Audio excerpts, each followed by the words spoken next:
All right. So today, it's a Rambling Jones podcast. Yep. We have guests, obviously Felicia, mom, Denzel Jones, our 11-year-old, and tomorrow, our 13-year-old, 13, yes.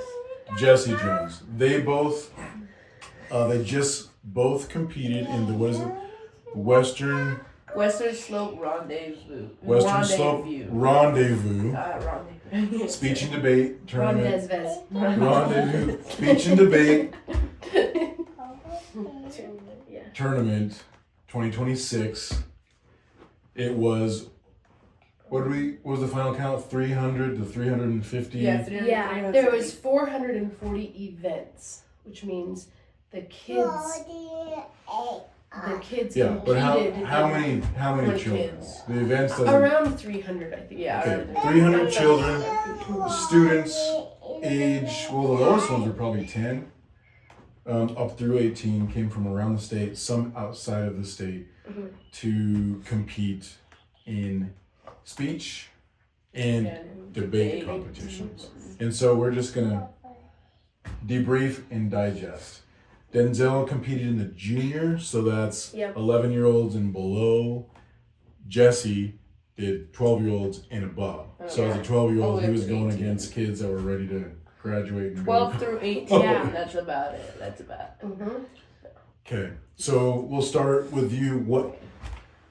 What events did you do? Briefly explain, like what do they mean? So I did expository was my platform speech. Okay. And expository was you basically have, it's a speech but you have props that you could use to like show how your speech is and maybe examples of like what you're talking about. So you can have props like computers, you could maybe do pictures or like a toy, like you could bring a bunch of different stuff. It's an exposition, an expose. So you're not necessarily trying to persuade anyone of anything or inspire anyone. You're kind of showcasing something. Is that it? Yeah, showcasing something. Yeah. And what was your topic? So my topic was musical scales, and I chose that topic because I really like playing the piano, and I like music, so I went with musical scales. Okay. Well, you did another event. I did one other event. I did Lincoln Douglas debate. Lincoln Douglas debate is a 45-minute long debate. And each side gets an even amount of time, but basically you go back and forth arguing your topic. Not topic, but there's a resolution, sort of like just like a debate question almost. So the question we had was, incrementalism is superior to radicalism as a means to achieve social change. And so I did 6 debate tournaments total. So 6 debate tournaments total, meaning I did 3 affirmative, meaning I say incrementalism is superior to radicalism, and 3 negative, meaning no, incrementalism is not superior to radicalism. It's more like a statement than a question. Yeah, sort of. Yeah, and then you defend. And then you defend it or you oppose it. So you defend that assertion. Okay, Denzel. What were the names of the events you competed in? So I did an OO, which is What is OO? What is that? What are those words? OO means original oratory. You just tell somebody about something. Like my speech was on Topaz the Rock, the November birthstone. And then the next one I did was a duo interpretation with one of my best friends, and it was on Rumpelstiltskin. It was really fun. Cool. And I got first place for my OO and second place for our duo. Overall, from all the juniors?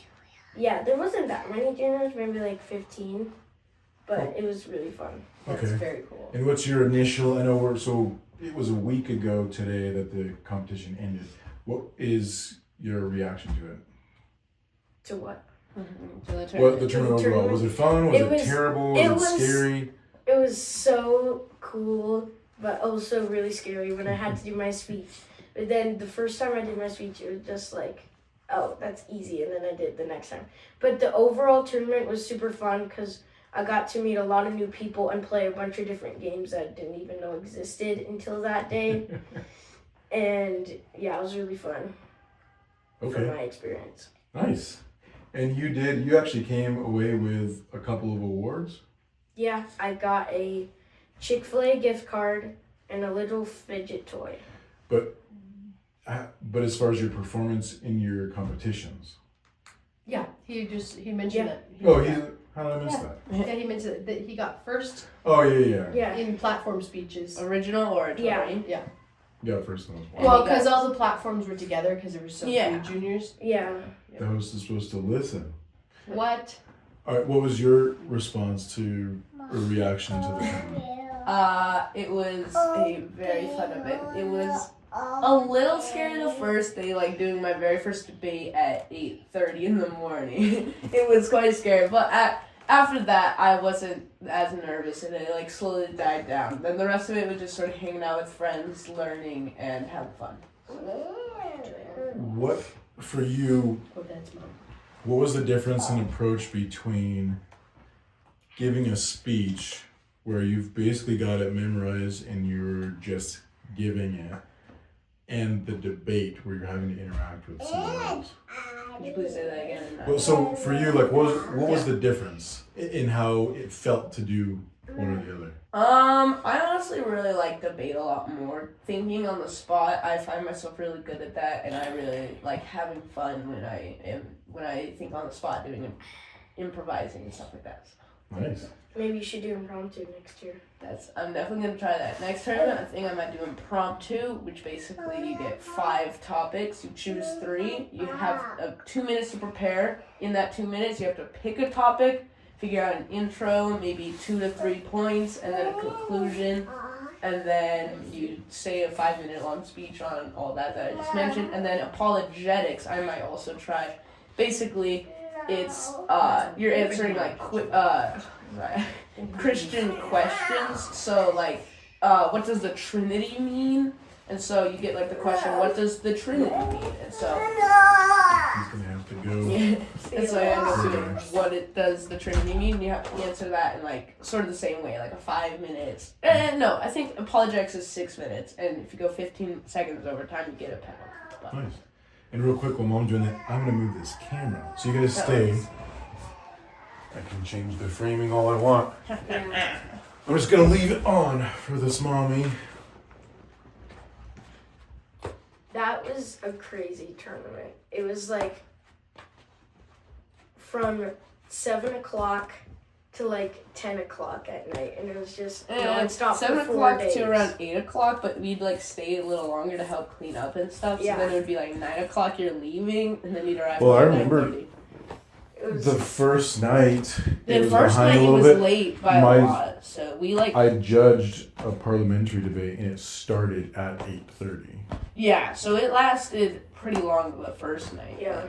That was really nice of them to have food trucks come to feed all the competitors and not just have, because some of them are from out of town, so they'd have to like go to a restaurant and pay for it, but they didn't have to at the tournament because they fed everyone. Yeah, so they had like meal tickets that some of you guys bought ahead of time, and then anyone who didn't do that, there's food trucks right there. Yeah. Mhm. I really liked watching the debates. That was really crazy. Because when you're speaking about something or doing a persuasive speech, you're trying to persuade the judges in your way. Same in debate, but instead you have somebody who's like, what about this? And they're like telling you that this is better because this way. And it's cool to watch that. Because you have like my case is perfect. It's going to win every time. And then someone brings something up and you're like, oh, the last person didn't bring that up. That was weird. And then they just like try to figure it out from there. Is debate look like something you want to do? Or you watched Yes, it? I want to do debate this year actually because now I'm almost 12. So, yeah. Nice. All right, Mom's back. Denzel was just finishing telling us that he would like to do debate Yes. next time. So what ones do you want to do next time? So next year I want to do apologetics. Okay. Lincoln Douglas debate, impromptu, Okay. OO, original oratory, like I did this year, and duo interpretation if my partner wants to do it again.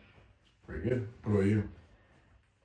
Probably the same road as him, maybe a persuasive instead. I'm thinking of I'm cooking up a persuasive right now, on personal health and why you should have more interest in your personal health and actually pay more attention to it. And stuff like that. So. Nice. That's a good one. So yeah, sorry, again, so persuasive, maybe a Paul, impromptu, Lincoln Douglas debate for sure, and maybe an OO like him, so. Lincoln Douglas is fun. That's the one It's a I lot of fun. judged the most, and I got kind of hooked on it. It was really cool doing like the same, because they give all these kids the topic ahead of time, like months ahead of time, so they can study it and whatever. And so all these kids converge, but they've all been studying the same topic. And so it was really interesting to see the different approaches, which we'll talk about a little bit later. But what are the ones that you judged? I judged, what did I do? I judged Mars Hill, which was my least favorite, actually. What is Mars Hill? It's a Bible reference, but So Mars Hill is essentially they give the kids they have, I guess out of the whole competition there's 100 movies, a list of 100 movies. okay.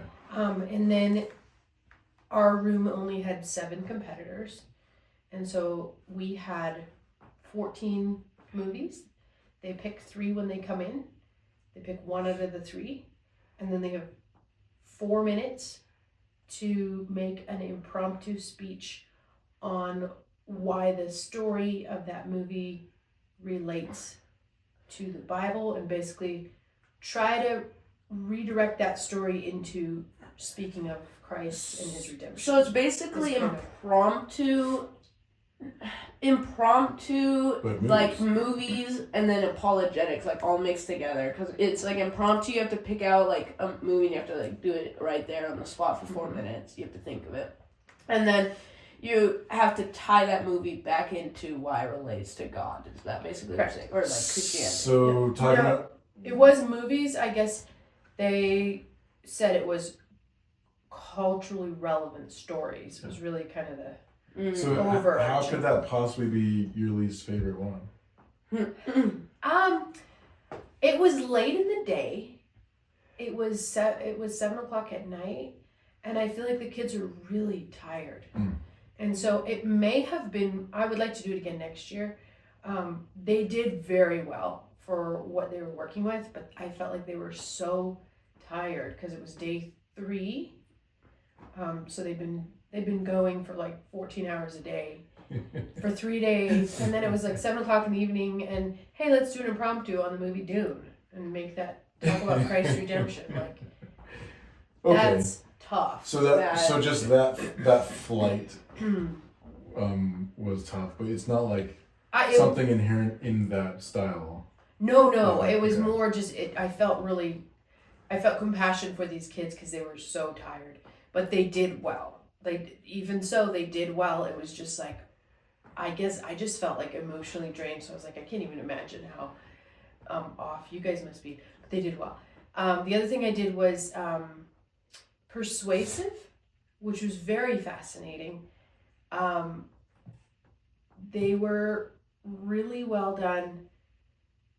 Some were very, very compelling. Like you walked away being like, I'm gonna have to look into this because I had no idea about that topic or that's what was lined up in order to with culture or whatever. And then the last one I did, which was definitely 100% my favorite, and I'm gonna try to do more of next year, was dramatic interpretation. Oh, that's fun. Dude, Those ones were fantastic. And Now, what are they doing in that? granted, I judged the final round, that is true. so I best of the had best. the best of the best.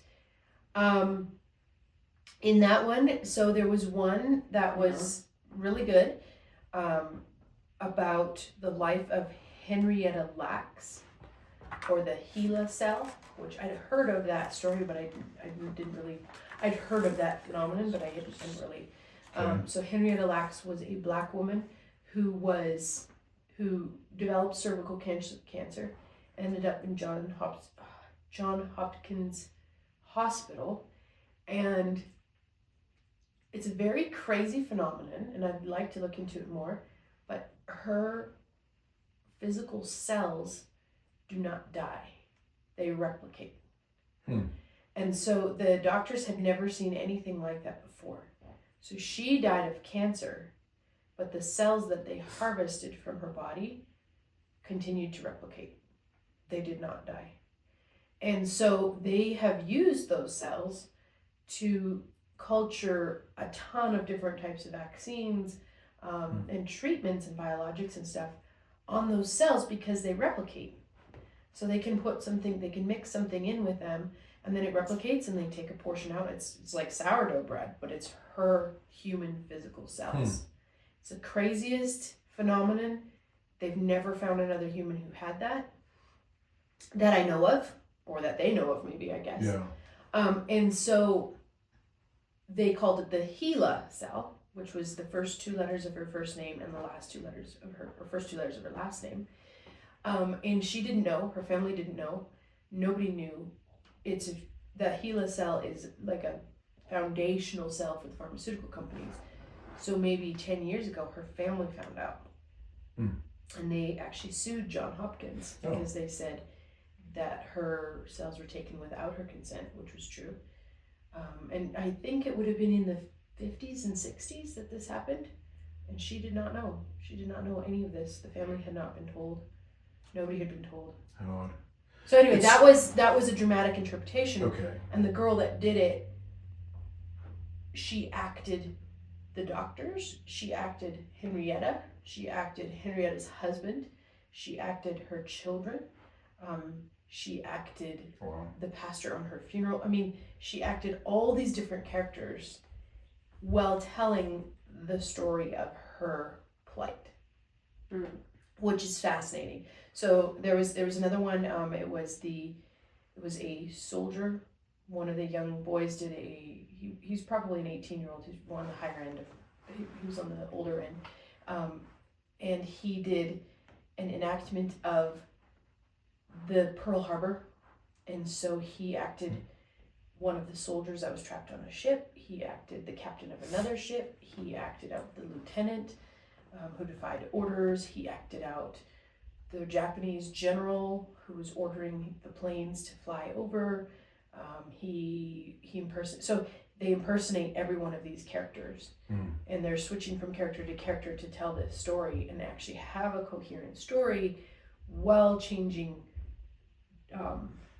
They're changing their accent, they're changing their posture, and they've got to make clear transitions between characters, so you know that the character has changed to the different character. He also impersonated the narrator, basically, of the story. I mean, it was fantastic. The one that was the best, and then ended up winning, was one of the young men did the story of Henry Wadsworth Longfellow, who wrote the song I Heard the Bells on Christmas Day, and the part that clinched his is being the most just the most talented, I guess you could say, but emotional as well. I mean, we were all crying by the end of it. Was he actually sang the song?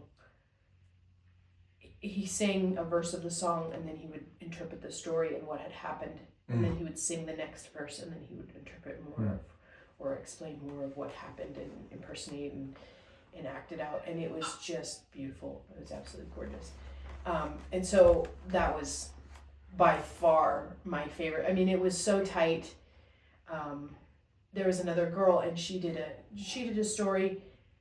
I bet you she impersonated 12 to 15 characters during her 10-minute thing, and she did them so well that every single one of those characters you could pinpoint exactly who she was impersonating at what point in time.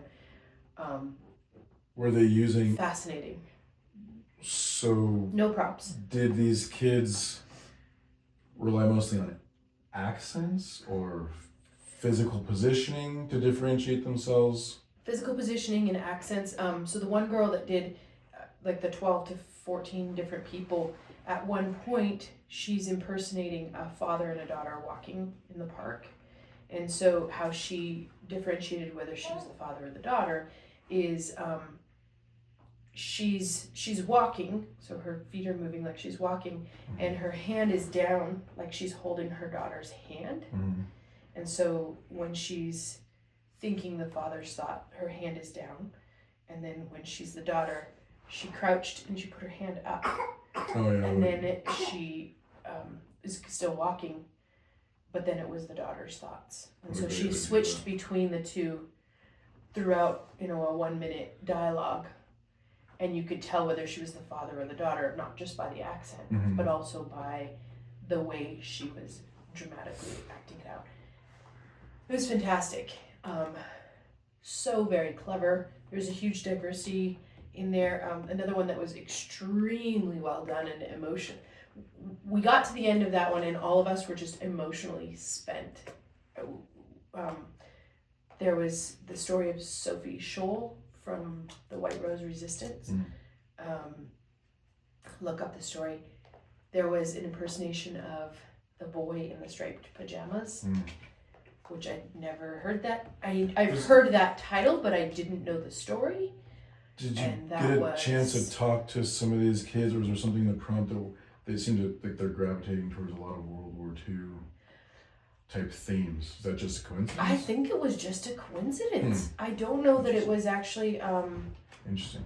but I did notice that as well. I definitely noticed that as well. In the debates, they gravitated heavily towards slavery, racial relations, segregation stuff. Same, yeah. When I was debating a bunch of people, they would do segregation. They would talk about Hitler. They would talk about Where I like think black the slaves and like all sorts of The debate, once we get talking about incrementalism versus radicalism, it lends itself to that.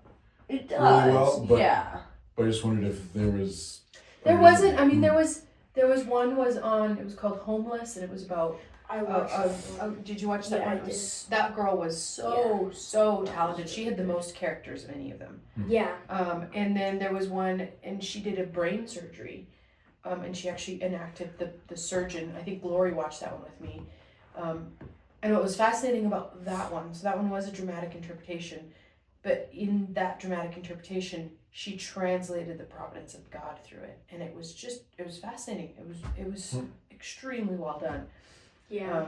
So, as a judge, first of all, the thing we should mention is that you just have to be a competent adult to show up and judge, because a lot of people are scared, like, I didn't do this in the past, who am I, I'm not an orator, but they train you there. But so, with the ones you did, what were you as a judge looking for? Just being moved, or you happened to like this story and didn't like that story, or? So it was different for different styles. Now, so the three that I did all had the same training, so there wasn't a huge differentiation in the training. Like, oh, you're gonna do Mars Hill, so this is what you're training.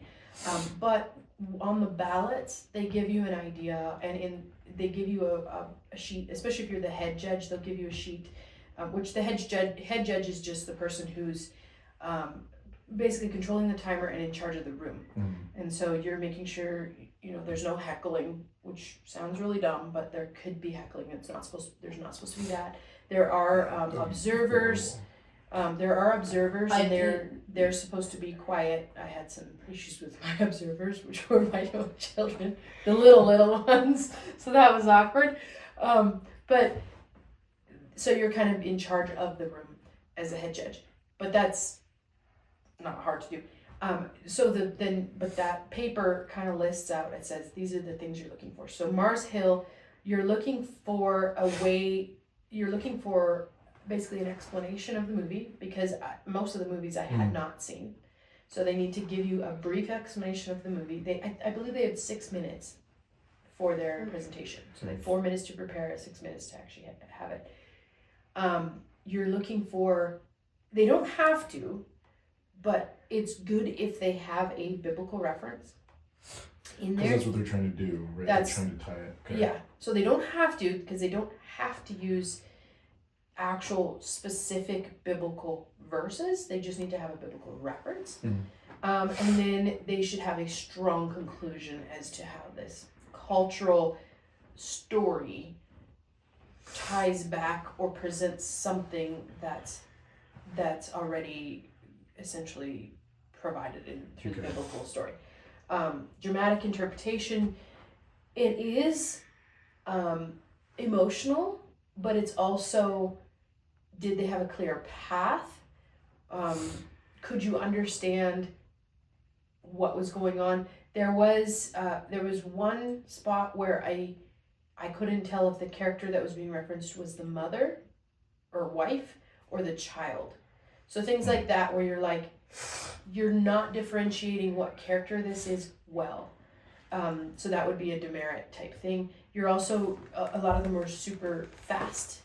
And so you're just like, you need to slow down.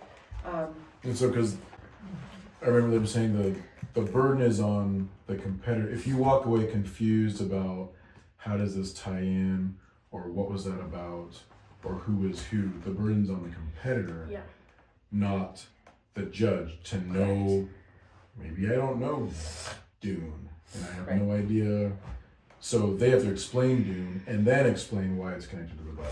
Correct. Yes. Okay. So you basically walk into that room and you don't have to have any reference points on any of this, because they have to essentially present as if you are a person they're meeting at a coffee station, at a coffee bar or something, and they're like, hey, you start a conversation, and what movie have you watched this week? Oh, well, I watched this movie. Oh, well, what do you think of that movie? That's kind of the idea with the Mars Hill thing, is like to be able to just carry a conversation that is impromptu, essentially. The persuasive is different because you're actually supposed to persuade the listener to your point of view. So whatever it is that you're convicted of, you've got, I think those ones were 7 minutes, but I could be wrong. You've got 7 minutes to lay out your idea, your premise, roadmap, and then convince the person. And you really, I mean, the diversity in the topics in all of those things. I mean, Dune was one of the movies. Elementals was another movie. So you're talking like a huge diversity within these topics. In the persuasives, there was, I can't actually remember. So you got did you get a chance to talk to many of the judges? Because there are judges from the community, not just parents, lots of community judges. On their experience, what they saw, was it difficult for them to jump and engage? Or did they enjoy it? Was this a waste of their time? No, so one of the things that I heard the most from the judges were they were so blown away by the level of communication skills of some of these kids that they were struggling with what the feedback should be so that it was constructive for the kids to do better. Yeah. And so that was the biggest question that I kind of fielded from some of the community judges that we brought was, what do I put on here as constructive for these kids? So I focused very much on, these are the kind of the things that I tried to explain. Was the content clear? Was there a progression from start to finish? Was that clear? Was their diction good? Or was their diction sloppy because they were too fast? What was going on with their diction? There was one young man that I judged, great content. He was extremely nervous, and his diction was as if he had marbles in his mouth. And I felt real bad because it was obviously his nervousness. So I just said, try to calm down before you get in the room, and then slow down a little bit. Did you find that the calmer speakers ended up scoring better overall? Yes. Yeah. So that was another comment that I or put on a lot of slowness, them. maybe? Yeah, and they have their time, so they have to fit their whole thing within that time.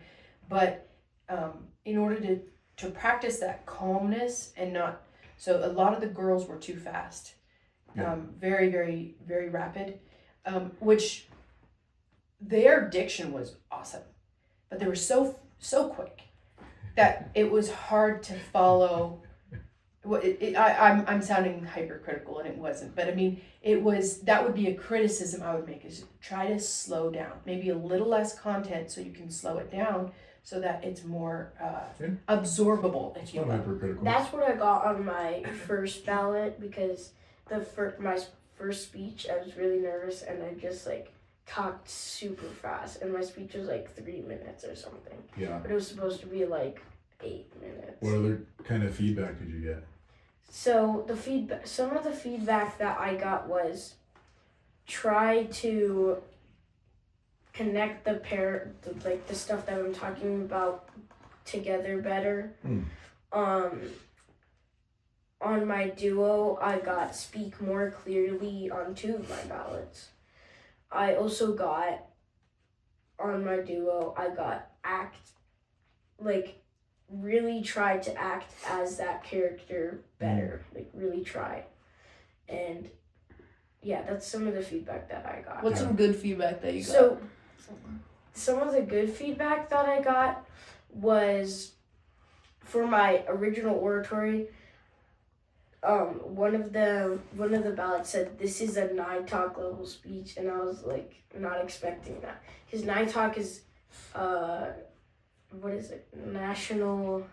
It's like the national championship Yeah. type tournament, and you Yeah, have I to. was like not expecting that at all to be on my ballot. That's pretty but cool. yeah, that was on it. Yeah, you have to win in 2 separate tournaments, and then you're able to. And then you have to get an invitation, and then you're able to join Night Talk. So it's What really kind of good feedback testing. did you get? Positive. and So I'll start with my negative, and then I'll go to the positive.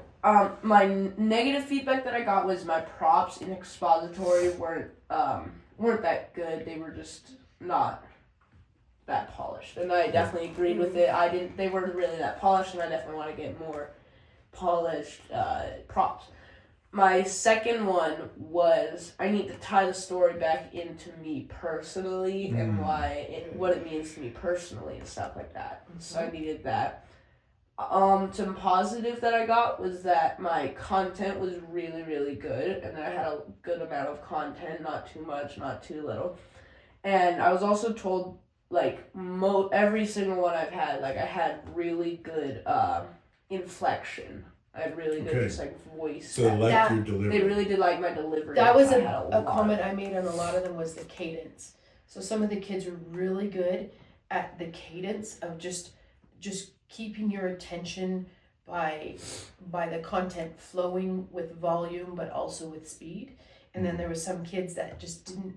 They would pause too long, or their volume would go too low, and those sound very minute, and they were because there was so much good about it that it was hard to figure out like what exactly is problematic here. But kids that had good cadence, you definitely could tell the difference where you got to the end of the speech and you're just like, I didn't even catch my breath. Like, I feel like I didn't even breathe in because I was so gripped by what you were saying.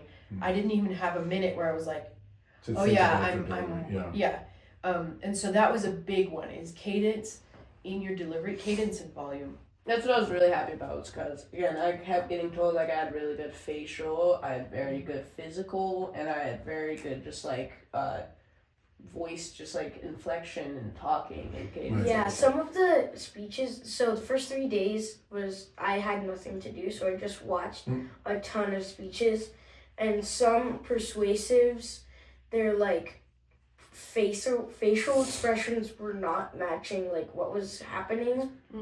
Like when they're trying to give an example, one of them was talking about like a baby that died, and they were like, and the baby died, and I was like, that does not seem very right. So you're creating some cognitive dissonance while you're in the audience, and so you don't exactly know how to feel. Like his face says I should be happy, but what he says is not happy. Yeah, so. that's a super good point. And so as a judge, you're trying to pick up on those cues. The really, really good kids, you get to the end and you're like, oh, crap. Supposed to be judging? I'm supposed to be judging because it was so good you forgot to like try to be And that's what they assertive. want. That means that they kind of nailed it. skill, Yeah. And just like there was some kids, there was one kid, and I'm actually not sure if English was his first language. He was very, very good, but the reason why I say that is because at first I thought, oh, he has a speech impediment, which is fine. And that's not something that I would be critical on as a judge. But as it went on, you could write it down and you could say, hey, your speech needs to be clearer. But that's a legitimate issue that somebody might have that is not, that's not really their fault. Or like the nervous one where he felt like he had marbles in his mouth, that one you could actually do something about it. Or the speech impediment might not be. So this kid was struggling to pronounce words themselves, or? But they were always the same words. And so it was interesting because I started throughout his speech, I was like, I think English might be his second language. Because it felt more like an accent than a speech impediment. And as a judge, at the end, I wanted to ask him, is English your second language? But I didn't, because the other two judges, you're not supposed to be having a conversation. So you're not supposed to be influencing the other judges. I should have gone to him afterwards, like after maybe in the lounge or something, and just asked him if it was his second language, because I was very curious about that. But that's not something that you're not supposed to speak of that kind of thing when you're judging. You really shouldn't be. I will say, after the dramatic interpretation, the three judges, 2 were community and it was me, and we literally sat back in our chairs and just took a breath for a minute, and we were all just like, we were emotionally spent, because it was an hour long, because it was 8. It was more than an hour. It was eight contestants, 10 minutes each. And every presentation was so emotionally charged that we all were like, we need to go cry somewhere. And so that was okay, where you're just kind of decompressing and saying like, man, that was fantastic. But not specifically talking about the contestants. Or, hey, did you find that odd? You're not really supposed to be dialoguing with the other judges, because you really just want to have your impression. So an overall good experience? Yes. On the contestant side. Judge side? Yes. Highly recommend? Moderately recommend? That's Probably one not other... do it again? Not doing it again. One other thing I will say, and I got this Highly from recommend. several community judges, was they came up and they thanked me for inviting them, because they were so encouraged by the level of interaction that they were getting from these kids, as well as the content that these kids were tackling, because it was hard content, and these are 14-year-olds, talking about organ transplants or surgery or Policy. abortion or policy. And so I had several community judges just say, thank you so much for inviting us to judge, because we are encouraged. There is hope for the future. And we can actually, one community judge said, I've judged speech and debate in public schools, and it doesn't compare. And I actually feel like there's hope for this generation. That was the comment. Skill level? Were they meaning skill, or not necessarily skill level? Content that they chose to tackle? Chosen content, and then just confidence in the conclusion. I think just confidence in the perspective that they were bringing. That makes a lot of sense, because nowadays, or this generation, me and Denzel are in this generation, so our younger siblings, just seeing it, like all of us have more confidence, and I'm not saying like we're the greatest, but I'm just saying we have more confidence in comparison to like the other half of this generation. It's just they don't have any confidence. They're like, I can't do nothing. It's like, I'm just insignificant, just go by the rules, let everything play out correct, just like don't even question anything. If something happens, like nope, just don't worry about it, keep going with the flow, and if anything happens, Yeah. Follow the rules. So I don't think it was necessarily presentation. I think it was more just like the content that was chosen, which some of it was very difficult. I mean, they had content warnings on some of their speeches because it was very emotionally charged content. But they were just impressed that these kids were tackling this stuff and actually trying to work through it. Interesting. Now I know we ended up doing different things while we were there. You judged more in the individual and the persuasive speech round. I found myself in the debate round, which very, very much fascinated me. So, did any of you guys see any duos or any OIs, which are original interpretations? They're just like telling a story. So, because dramatic is like telling a dramatic story, but then like OI is just telling a story. I did not see OIs, and I did not see any duos. No. I mean, I saw the kids practicing them outside. Some of them, like when I was just walking between the student lounge and the judge lounge. I never actually judged any. Those were really cool, but Yeah.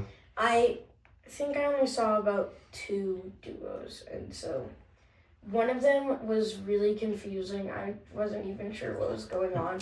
And then the other one was on, what was it on?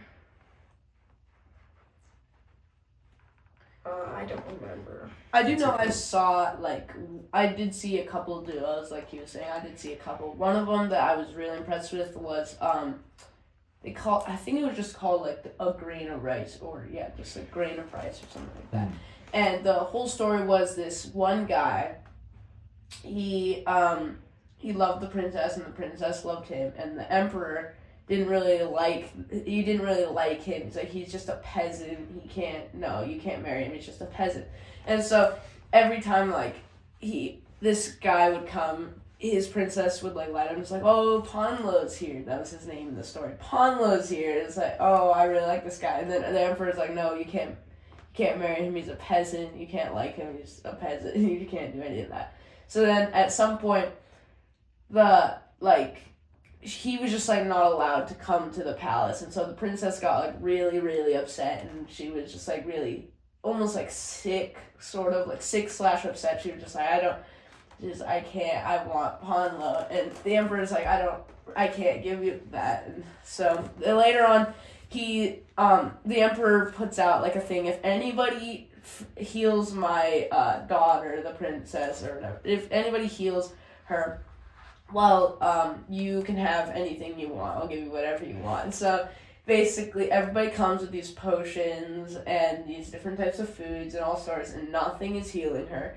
And then all of a sudden Ponlo comes to the emperor with like this little like potion, and he's like, here, take this and give it to your daughter. It'll heal her. And then the emperor's like, are you sure? He's like, yes, as long as you say it came from me.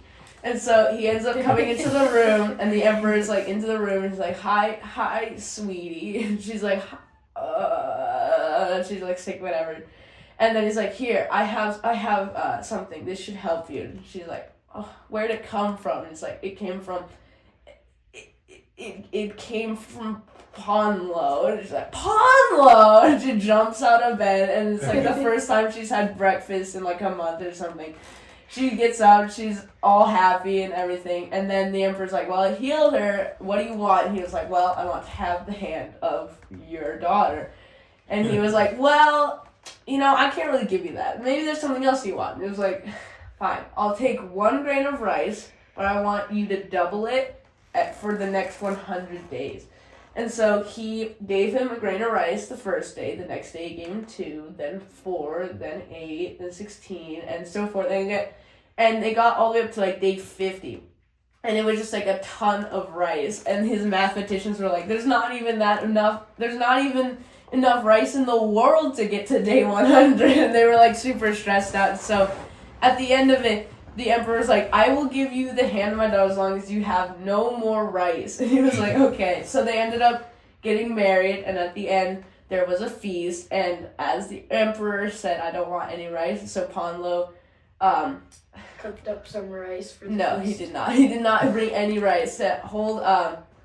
I'm trying to think of a word. He kept his promise and he did not have any rice at the feast, but it was just a very funny duo interpretation that they had. That's awesome. That's fun. HIs are probably my favorite. HIs. Humorous interpretation. They're so funny. A lot of them are funny. There are a lot I watched. So the first one I watched was Little Red Riding Hood and the Scrawny Little Wolf.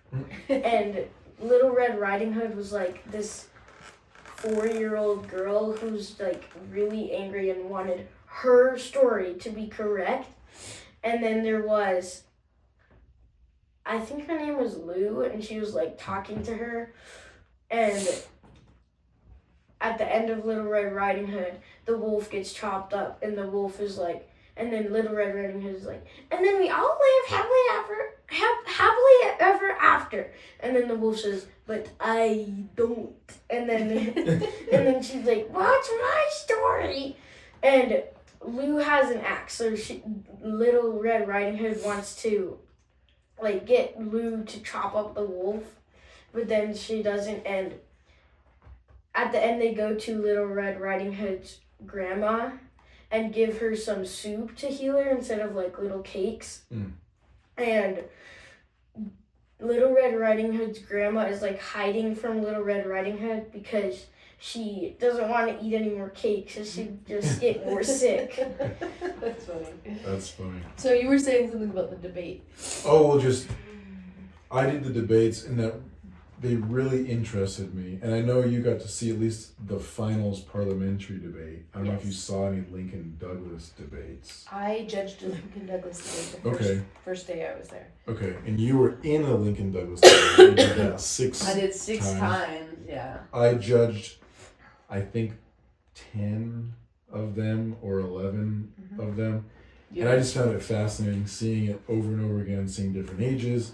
And they're all debating, is incrementalism superior as far as affecting social change versus radicalism? And I wanted to just discuss the tactics we saw in there because there were a lot of different approaches.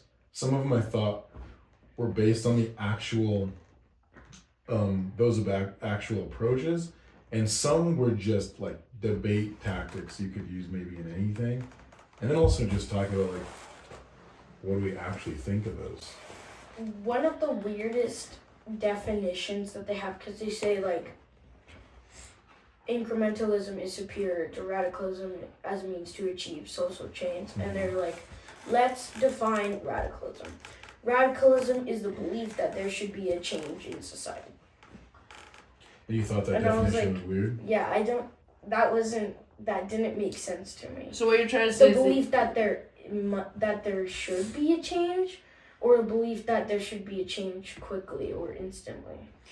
But they didn't say that. They just said that there should be a change. I would also argue against that, saying it's not even a belief, it's an action, not really a belief of something to be changed. Like incrementalism, a lot of people I debated and a lot of people I saw debate, they had their definition for incrementalism be an action, and then like the radicalism would be like a belief. And I was like, that's interesting, because nobody really, like some people, like very rarely I would see, like some people would use an action for radicalism as a definition, but radicalism most of the time was defined as just like a belief that there should be a change, and not really an action, like it should be changed, like something should be changed instantaneously or extremely. So I found that pretty interesting. That was weird because and then I saw one round where the affirmative side brought up that definition, and then the other side, when it was their time to speak, they bring a completely different one, and it was way better than the one that there should be a change. Do you remember their definition? I think their definition was like radicalism is the belief that things should be changed instantly or quickly. So they both agreed that it was a belief instead of an action or approach or something. But one was just that things should change, which doesn't say anything about how that's going to happen. And the other one was instantly, which I like better. Yeah. Yeah. I like that better, but even so, I still don't think radicalism should be defined as a belief to be changed. Like, it should be an action to change. Because, again, I did a bunch of debates, and most of the time, it would be just incrementalism, action. Radicalism is just a belief. It's just a thought. So like, that's interesting, because they both be beliefs or both not. In the definition thing, what I found most interesting was that, so they'd assert a definition, and a lot of your ability to debate, because you do that early on in your opening arguments, a lot of your ability, or you give yourself room by anchoring that definition. So even when the definition, as an adult, you can say, like, I wouldn't define it that way at all. But if the other person concedes that definition and allows them to use that one, they have a lot more control in the debate than the other one if they like concede it. So they're almost arguing over definitions.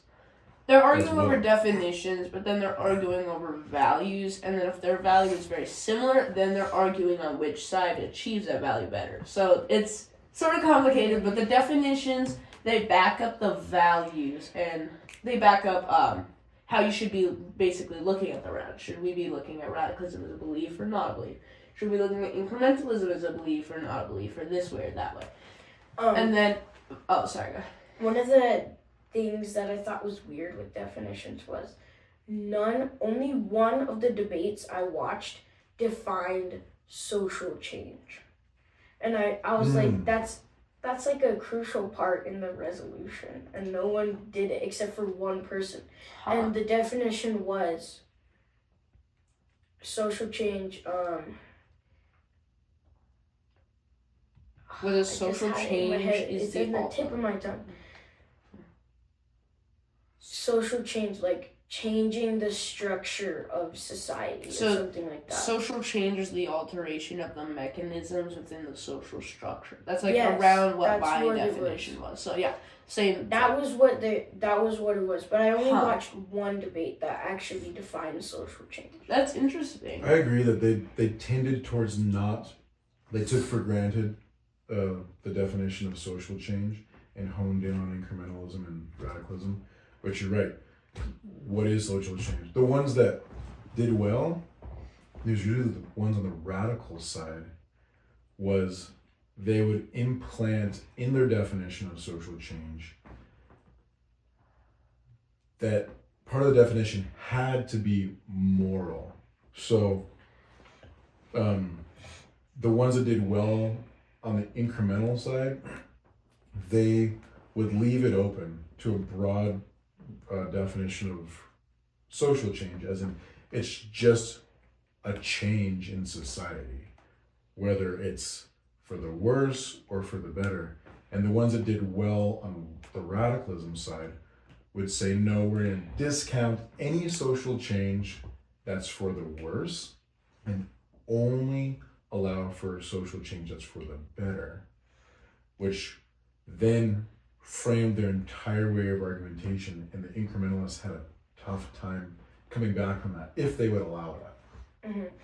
It's kind of weird because a social change doesn't mean a better social change. It could be a worse social change too. I agree. So it was weird that they kept on bringing that up. I noticed that in the most I watched was Lincoln Douglas debate.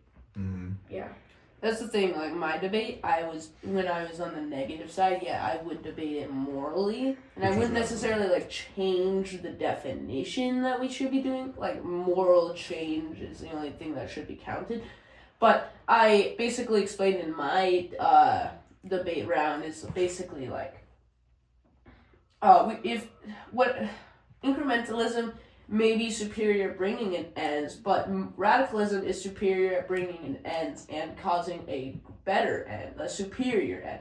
So obviously the moral tool or moral way is going to be more superior. And that's sort of how I argued it, was like radicalism is morally right and in most cases, and so incrementalism isn't. So radicalism is obviously superior. If incrementalism, it can bring in ends, but if it can't bring in moral ends, it's not as superior as radicalism. You're right. So a lot hinged on the definition of superior as Yeah. well. Did you guys notice that? Mhm. Or some would say superior just means effective. Like What is 0 to it? 10, nothing changes. 10, everything changes. So effective or superior implies that it's a good social change. Yeah. So you're gonna say sorry. I was gonna say I also only had one debate that actually defines superior. Yeah. Yeah. Did It was they like did they say it had to be moral? no, they just said it was better at doing whatever they're trying to do. See, so that's effective for the incremental side, and that's why people should have used It that, was and the I should have used incremental it as side well. that gave that Yeah, definition. because radicalism, like in almost all the debates I did, actually I think all the debates I did, it was just like radicalism is moral, so therefore it's superior. But again, on the incremental side, I also try to argue, like in the resolution, it doesn't really say incrementalism is superior to radicalism as a means to achieve a moral social change. It doesn't say that, so it's like we should be looking at which one actually brings social change, as the resolution says, not which one brings a moral social change. Yeah, that's what I noticed is that whether you think one or the other, it came down to how you framed each one of those definitions, your value. So when they did it, I know you guys will have to come with a core value. So one would say, my value is effectiveness, regardless of morality. One was wisdom, which I thought was an interesting value. Oh yeah. And so they focused on I watched caution I watched and one that had wisdom. yeah. As a Yeah, I think you were an observer in the Yeah. in that one, and that was really interesting. What were they against? One went for wisdom, because the radicalists would always say it's effective. They'd always go the moral route, and once they anchor it in morality, now they'd say, well, anytime you're allowing immorality to exist even one more second, this is evil, this is unacceptable, so we need a radical change like tomorrow. And throw caution to the wind. That's where they linked it to the slavery thing, right? Where they said slavery needs to end immediately versus incrementally. And you had mentioned to me that it was interesting because as an adult, knowing kind of the history behind some of these things like Frederick Douglass. Was it Frederick Douglass that you mentioned? Yeah, they quoted him a lot. Yeah, so they quoted him a lot, and he was very pro-slavery should end immediately, like, or as soon as possible, to the government or to the ruling legislative bodies, essentially. But as an adult, and the kids brought that up often, but as an adult, knowing Frederick Douglass's writings and such, to his own people, to the slaves, he very much said, guys, it's going to be incremental because it's not going to happen overnight, even if they abolish slavery overnight, which would be a radical change to the social structure. The incremental part of it is going to be integrating into society and not being viewed as a slave. That's going to be incremental over generations. So he actually argued both sides, but depending on who his audience was, he very much stressed one side or the other. And you had mentioned how that was kind of lost in the debates, where it was they really focused on the radicalism towards the legislators or the law, but not necessarily towards the slaves in terms of the social change that would be necessary to integrate them as a regular citizen. That would be incremental. Yeah, I mean, a few of them keyed in on the idea of, like, we were talking about legislative, top-down, forced change, which lend itself to the radicalism side, or the, like, well, innate, natural, cultural instincts change, which is, like, bottom-up. But the Frederick Douglass was just interesting because the radicalists would latch onto him a lot. And it's a much longer quote, but basically the crux of it was, justice delayed is justice denied. Yeah, a lot of I So heard a lot they of key that. in on that, where it's like, I know things aren't going well in our household, or well, we'll just use that little one. You know, slavery. We've identified slavery as an evil. It's against what Christ stands for. It's against humanity. Therefore, once I've identified it, we need to just abolish it tomorrow. Like, let's do this. So, the idea of delaying it, because even at that time, you've got people saying like, well, this isn't realistic. You got to do this. You got to do that. And so it's easy when you're in power to say like, okay, I realize, yeah, this is wrong. Things aren't perfect, but this is going to really shake things up. Can we kind of like incrementally roll this back? If you're the one that's feeling oppressed, if you're the one that's getting like tortured, it's like, stop now. Don't just like slowly stop. We need to stop this now. So it really depends on like your positioning. But he was interesting. He was an emancipated slave like in his lifetime. But so as he's talking to, and he ended up having dinner with presidents and stuff. So he is saying, stop these things now legislatively. But he did. He'd go back to his people. And this is just the topic. You got to be immersed more in the topic of going back to his people and saying, I know you expect this. Realistically, your grandkids might get the life that you actually want right now. If we play our cards right now, we will incrementally integrate ourselves into this society. But tomorrow, no one's going to accept you this way. You might not be a lawyer or this or that. You're going to have to start working with your hands, and then a couple generations later, you'll get the desk job, then you'll get the authority and stuff like that. So it was interesting because both approaches existed in one man. And it's interesting because you see that with the discussion. This is not necessarily what was going on with the tournament in the debate. Okay, yeah. But you see that in the discussion with abortion, right? You have Yeah, no one actually attacked abortion that I saw. I know, tackled which is it, which I thought. Well, you have the abolitionists, and then you have there's a term, and I don't think this is the right one. Well, I think they call themselves the incrementalists. The incrementalists, yeah. So the abolition is, and they're correct. Abortion should end. Yeah, the abortion should end immediately, because every time you kill a human being, every time an abortion is performed, you're killing a human being. So it needs to end immediately, from that perspective. But then the incrementalists are like, but how do we affect the social change so that these women are not getting pregnant and then feeling like they need to get an abortion? Or at least it's not an option.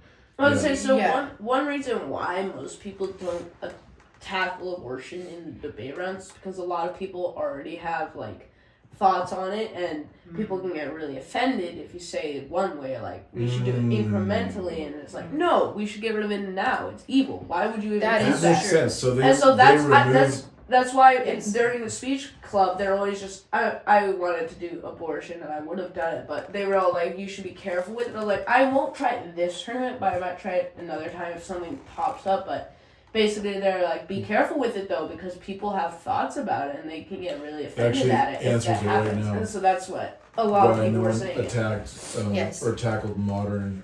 Yeah, I had heard that in the coaching. They also, in the same way in the coaching, they said, which it was really fascinating to me to hear this, because I was like, that's really clever. They said, don't use Hitler, because most people already have a decided position on Hitler. So don't reference him, because you're attacking someone's decided position. So if you try to go any which way, there's really no wiggle room to convict someone any which way, because they've already decided. But they did say, but you could use Mussolini or Stalin because they're not as well known. Yeah. And so you actually could move somebody with using them as an example, because the general population isn't immediately coming to a conclusion when they hear that name. So that was an interesting tactic that was taught to the kids, actually, as a way of saying, like, if you want to bring people, which is kind of funny because it's almost an incrementalism.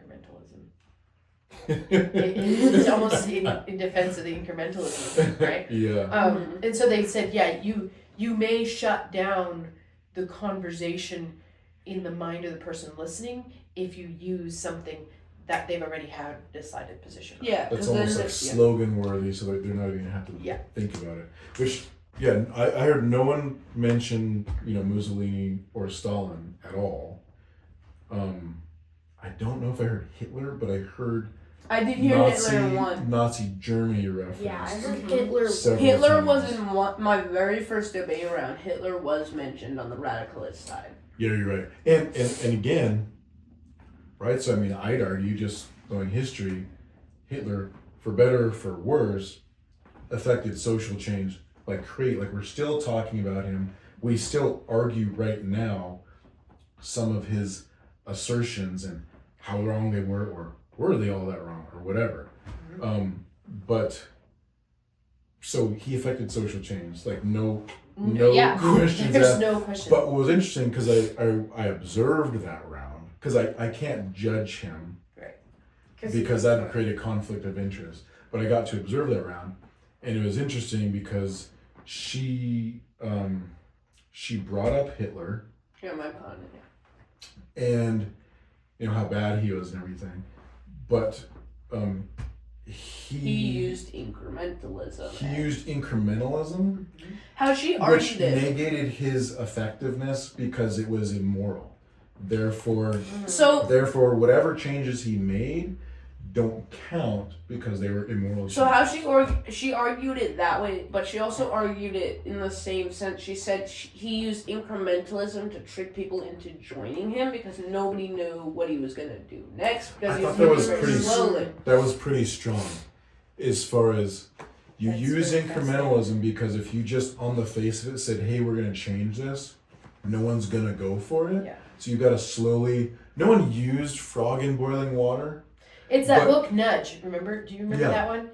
Yeah. Mm-hmm. So no one used that reference, but it's the frog in boiling water. So it's by definitionally inferior to radicalism, because if you can get people to make a radical change, they're accepting it, they want it, it's morally superior. If you've got to use incrementalism, you're inherently inferior, inherently immoral, which I don't think is actually true, but I thought it was brilliant for her to bring that up. She had already framed the argument as a moral one, and then she followed with that, and then it was like really difficult to counter that. Curiously, and I'm just coming at this from a more British perspective, you know me.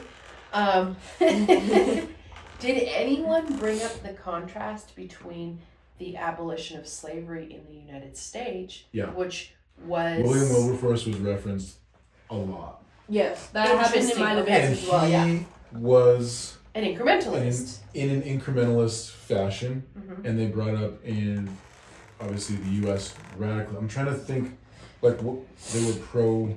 The U.S. was much more radicalism type abolition of slavery, where William Wilberforce would I have been think- incremental. I think it was more the radicalists. Yeah, every brought time him up Every Really? time I heard As it, a- it was the as a radical like. side.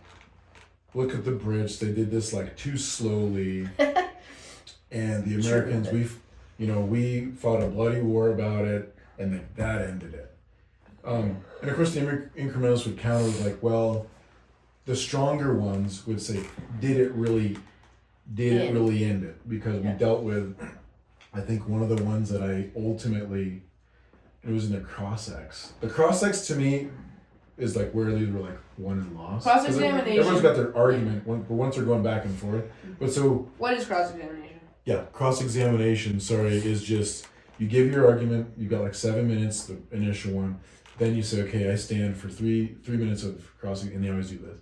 But then the opponent comes up, they've been taking notes for those 7 minutes, and can say, okay, so you defined this as that. Would you agree this? And then they say, well, yeah or no. Or, okay, well, would you concede that this? Well, you argued this. So you see them going head to head, mind to mind, in real time instead of prepared arguments. And then they go away, and then now the other person goes. So anyway, the cross-ex was awesome because That's like, they have it. They're like, yeah, we fought this bloody war, the Emancipation Proclamation, like it's over, man. Like that was it. And then the incrementalists came up, And they're like, okay, so you issued that. That's great. And we had this big old war, and so like that settled it. He said, but then he's like, so blacks didn't have segregated water fountains then, 50, 60 years later. Blacks weren't dealing with this. Blacks weren't dealing with terrorism, whatever. So your moral argument that radicalism, because this guy's value was human rights. So he's like, I'm so glad blacks had no more human rights issues after the Emancipation. And then it was like, oh man, he like struck a serious blow for his incrementalism.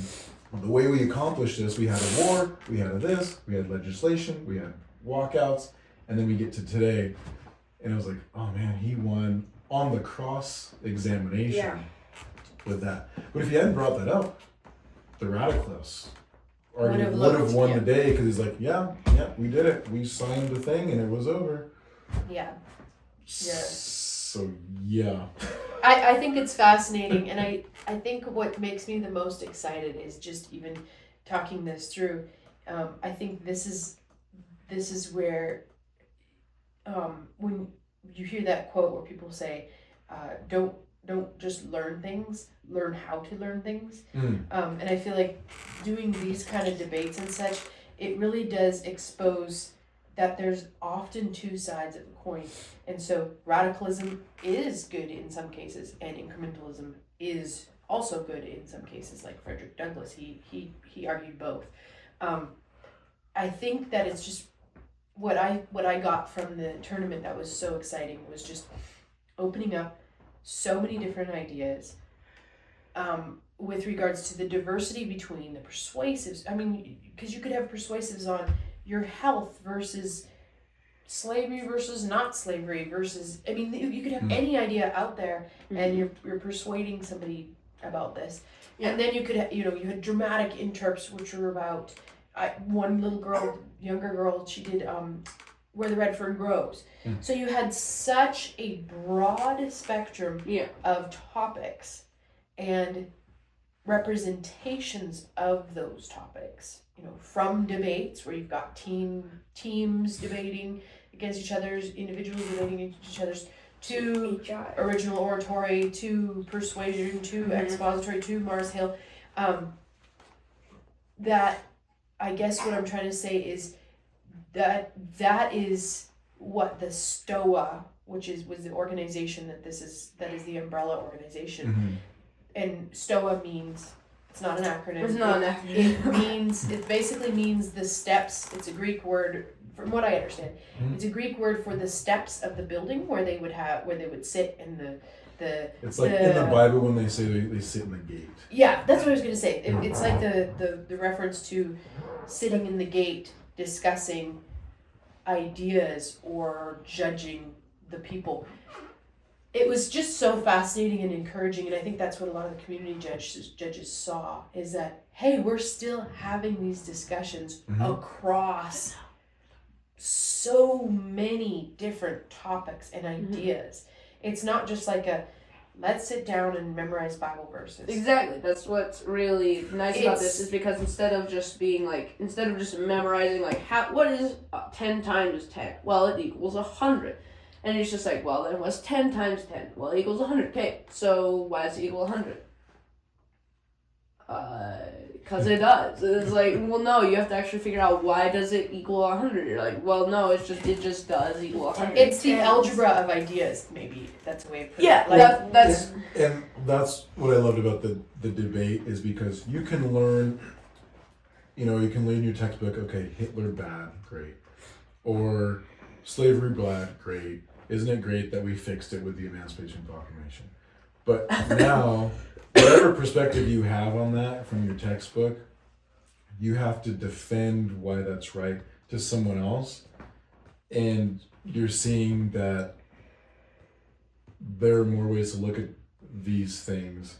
There's more ways that things shook down in history than you thought, or ways to approach things, and making them think through this right now, instead of just the slogan way that we think of as adults now, that we're just trained to something equals bad, plug ideas, plunge ideas into this kid, and then once they turn 18, let them loose on the world.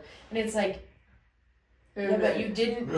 They have all these ideas, but they don't know how to flesh them out. And I think that's what I'm trying to say is to have actual relational argumentation, but also like interactions. I mean, emotions were super high in the student lounge because the kids would do their thing, they'd come back and they'd feel like they did well or they did poorly. And even you could see even within the teams that were debating each other in the debate, they were going at each other, and then they would leave and they'd go to the student lounge and one might end up in tears because they felt like they had been creamed. And the very guy that was debating them would say, hey, you didn't do that bad, try this next time. Or I would sharpen up my argument by doing this. Or, hey, what you missed was X. And so you had, I guess what also was fostered, which I just absolutely adore, is that you had this camaraderie that was going on even behind the scenes, where it was like, yes, these are the rules when we're standing by the podium and we're going to go at it to win. And then after we get back from the podium, we have a relationship. We're not just, we have a relationship of, hey, that was a really good point you made. Or, you know what, you could tighten up your argument by coming at it from this direction. So there was this, they're teaching relational discussion and argumentation versus just, I have all these ideas and they are right. Well, which you go in the public and you're going to get creamed. It was a true competition, so no one was going easy on each other at all. No. There were rules. Mm-hmm. There was a lot of there's structure, so they're learning how to actually argue. But what you don't see now is they were divorcing the ideas from like the people, so they're truly attacking the ideas. Correct. But I don't have to hate you, and they do a great job of that because I don't think we mentioned, but on these debates, you're told you have to study both sides. Right. And you're told you will have to defend either side. Mm-hmm. And so when you show up, you kind of flip one we had to flip was to get hired. Yeah, as you get hired. And you don't know until then you're an incrementalist and you're a radicalist, and then it's go. Mm-hmm. So there's a sense of like, this idea isn't my identity, and therefore you attacking this idea isn't you attacking me. Correct. Especially because I'm going to be attacking this very idea like an hour from now. Yeah. And so they were able to be friends and to really sharpen each other. Yeah. Instead of just, I hate you now.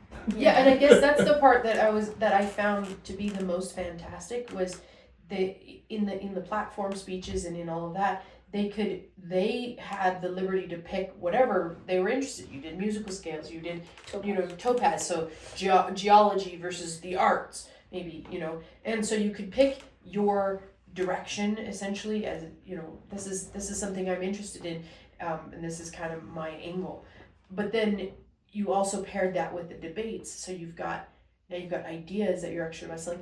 I don't know. I think it's so and they're big boy ideas. It's just so important to see that that kind of almost individual expression, and then also in the idea with the relational argumentation over ideas. And like you say, it's not against the person; it's against what's the result here, what's the value, what's the moral result. And so you're making definitions and then you're following that. I think it's something that we've kind of almost lost in our society. Kind of almost. Where it's like we're just, oh, you think Hitler's good? Well, and so and I guess that's what they were trying to explain to the kids, why they were saying don't use something that is already a decided issue. The judges have been immersed in this really toxic, backwards, barbaric form of argumentation their entire lives. We're trying to raise you guys to actually recapture a more civilized version of our culture, but we did not grow up in that, so we're going to struggle to follow your argument. Mm-hmm. Yeah. Even if it's sound, and even if it's about Hitler or whatever. So it's an indictment on us, but they're saying like, know your audience. Your audience is gonna struggle with this. Yeah. So you have to tell them how. be prepared for an uphill battle. You may be right all day, but they're gonna struggle to understand that. Yeah. It's kind of like where you always joke and say, "I love the flat Earth theory," because Yeah, when that became an actual thing of like, wait a minute, what? We're talking about flat Earth versus round Earth. This is so incredibly stupid that it's just crazy. But it opened up the idea that you could talk about something that was decided. Yeah, that's why that you could discuss something that was already predetermined as correct. Like, no, we can actually discuss something that everybody agrees is already established. And The it's like, Earth well, is but round. but is it? Could we talk about that?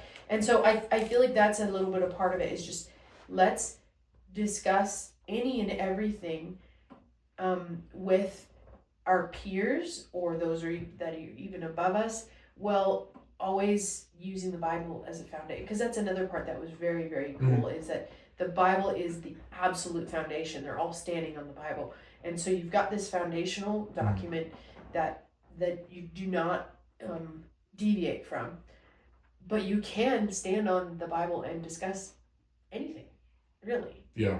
You know, and I don't know, I just think that that's the part that I like the most about it, is it's actually getting to the root of how do we actually change things if we can't discuss ideas in a relational sense and not bring in personalities. Yeah. Yeah, and I love that you brought it. For the record, I actually do think the Earth is a oblique spheroid as a globe. What? But I don't know. I think it's love flat Earth because it's No, it's not. It's round. it's the most extreme it's starting that conversation of like, It's why do you know obviously flat. No, why do you think you know what you know? Yeah. Because this dude told you. Well, that dude told you because some dude told him. Yeah. So if you want to think the Earth's a globe, that's awesome. Sit down and, because there's a lot of history that got us to where we believe that. But now we just all believe it because just everyone else does. But like there's math you can do that suggests it's a globe. There's history and experimentation that suggests it's a globe. But no one knows that, and no one's willing to sit down and work that through. It's just like, well, my mom told me, so you're stupid. Yeah. Well, and I think that's where I like the we have it's pretty flat. I have acquaintances and friends that we don't agree on some very foundational How dare you be things. friends with? And we don't agree on them, and we kind of chuckle about it and just continue the discussion. And the other night I was thinking about something, and I was just like, you know what? I don't know the answer to that. I just don't know. I just don't know what the conclusion is or how to explain that phenomenon or whatever.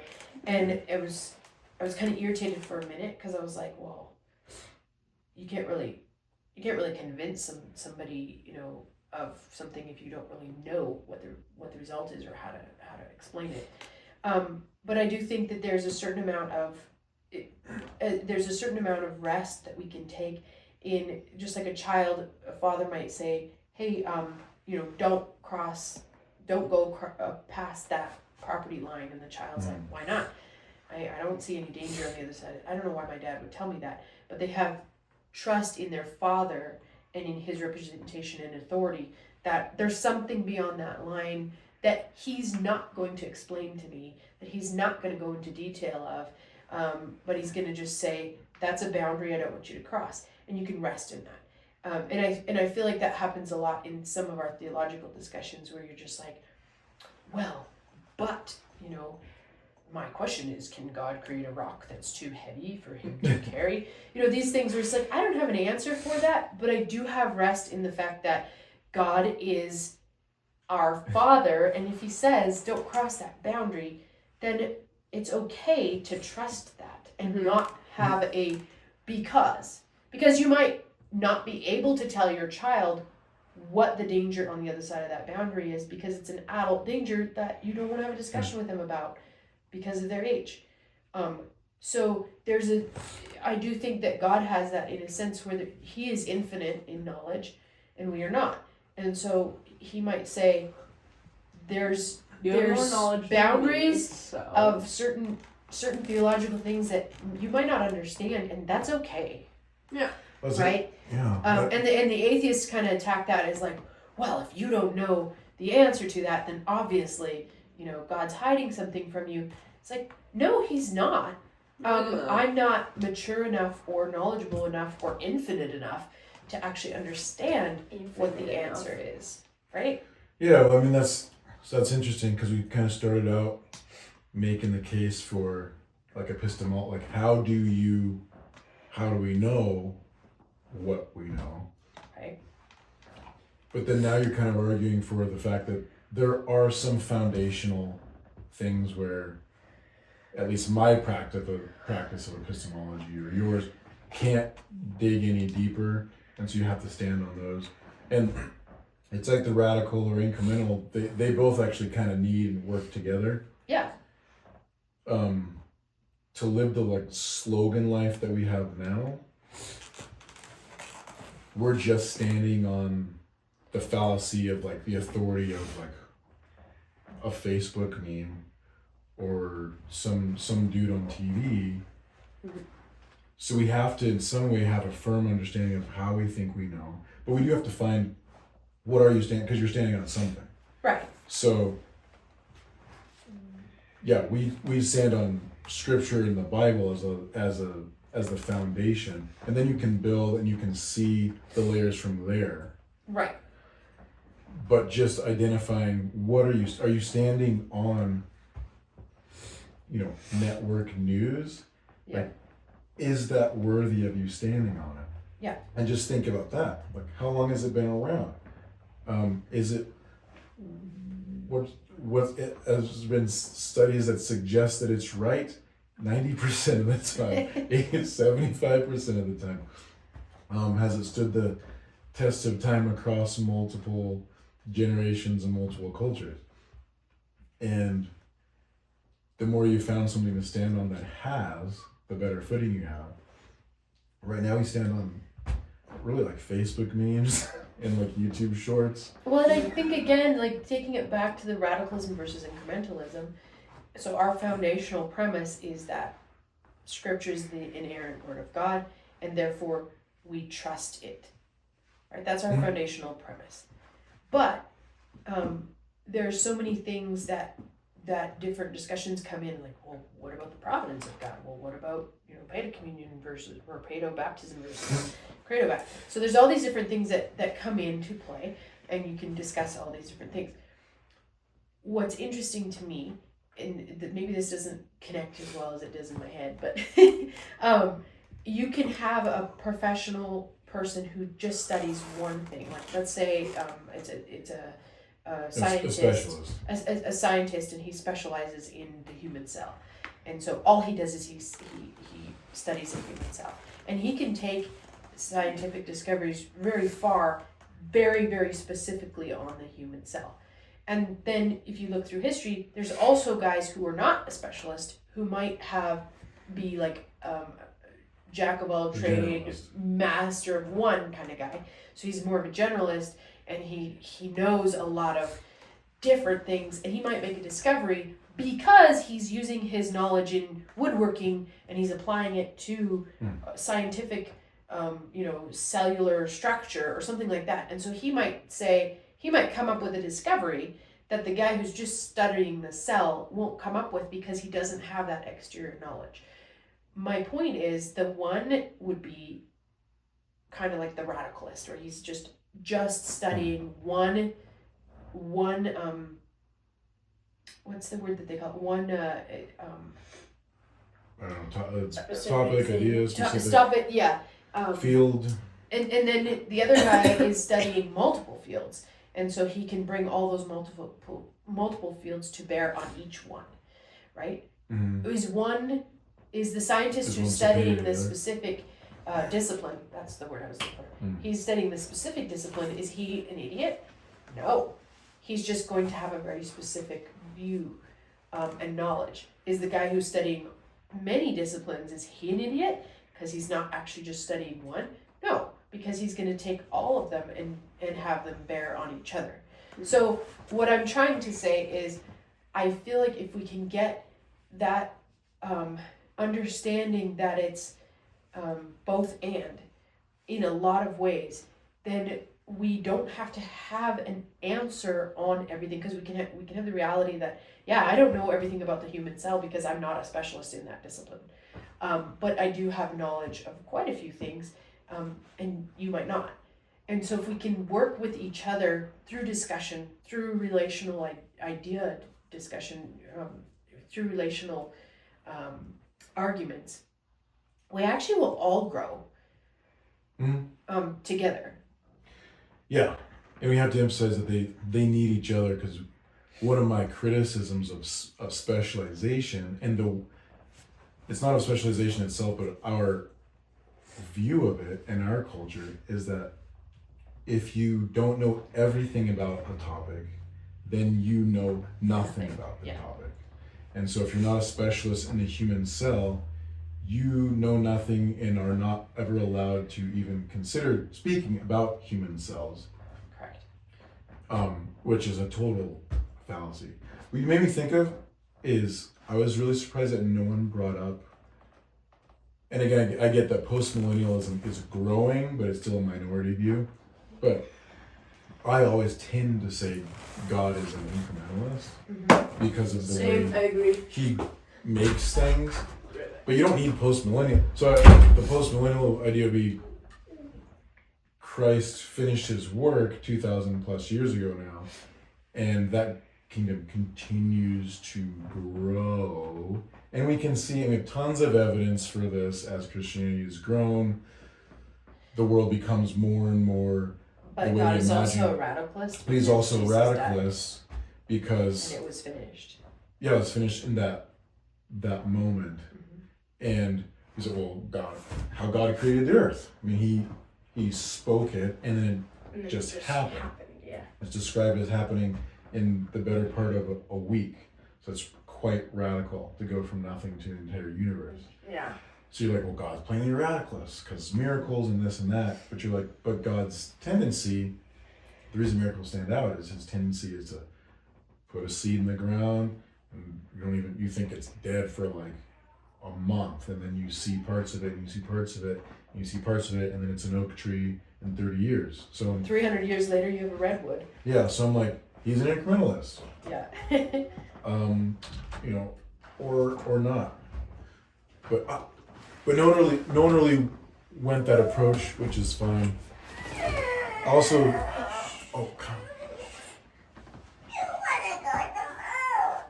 Well, I think we might be over. We're losing our people, and then we're gaining some sads. Are you sad, sweetie? She's not feeling. Should we finish and go make some soup, maybe? No. Okay. No. Soup for next. All right. Are you Well, No. I think Yes. we've beat You're that too. topic. The tournament was a smashing success. Yeah. We are going to be doing this for the long haul. We are very thankful for all of the community judges, but not only community judges, because they came in and, but the staff The and staff all the and the parents coaches that helped and and the the parents. coaches that put in all these hours. All the behind the scenes coaching that went on for literally months beforehand, it's fantastic. It's just absolutely fantastic. And I think that needs to be observed. The parents are obviously coaching their kids in these ideas. The actual individual club coaches, it's utterly fantastic, the organization that comes into it. And I loved seeing that the kids that aged out of the actual competition were actually participating in terms of the organization of it. That's really Yeah, amazing. one of I the like judges, he did it like years ago, and he did end up doing this speech and debate, and he did these tournaments that we were doing, and he aged out of it, but now he's come back and he's actually judging like all of us, and it's been really nice because this is like his very first year judging everybody, but he's done it before. Yeah. Other thing I would like to say is it's been 2 hours, and I'm sort of hungry for lunch, so No way. It's not 2 hours, is it? it's 12 o'clock. But Oh continuing, I want to say, All right. I want to say, what do we say? Incrementalism, radicalism. What about you? What do you say? Oh, Do You agree with missed Why it. do You stepped out. Did I step So out? he said Well, incrementalism, okay. and So, then I kind of teased him and said radicals. so I I would didn't say hear that. it's like going back to my world of business and stuff. It's like let's see, how do you go bankrupt? You go bankrupt very slowly and then all at once. Yes. Where I tend towards thinking incrementalism is superior, but by no means do I think that means radicalism doesn't have a place. I think you usually have to lay the groundwork for something, and then when you hit a certain spot, it's a radical change. So they both work.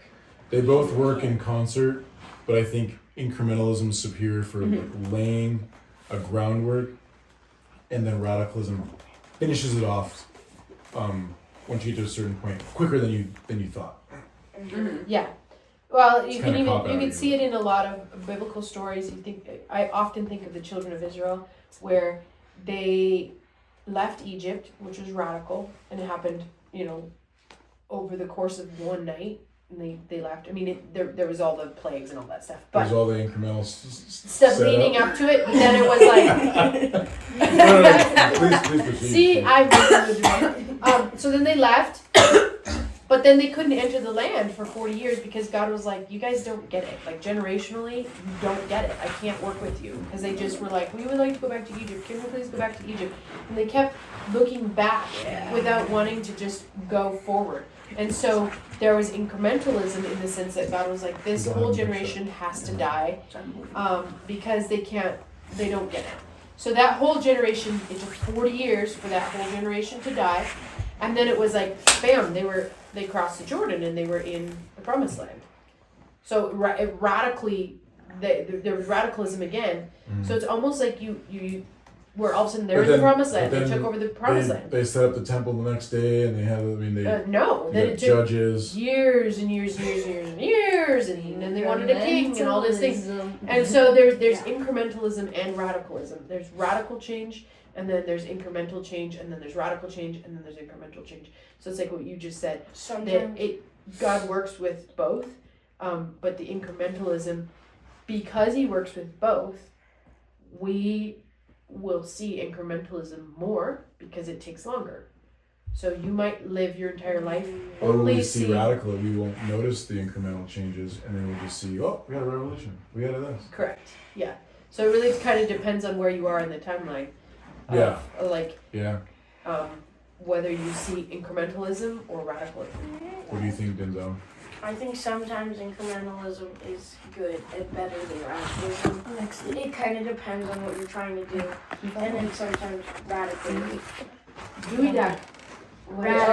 is better. Is better at whatever you're trying to do. But it kind of depends on what you're trying to do.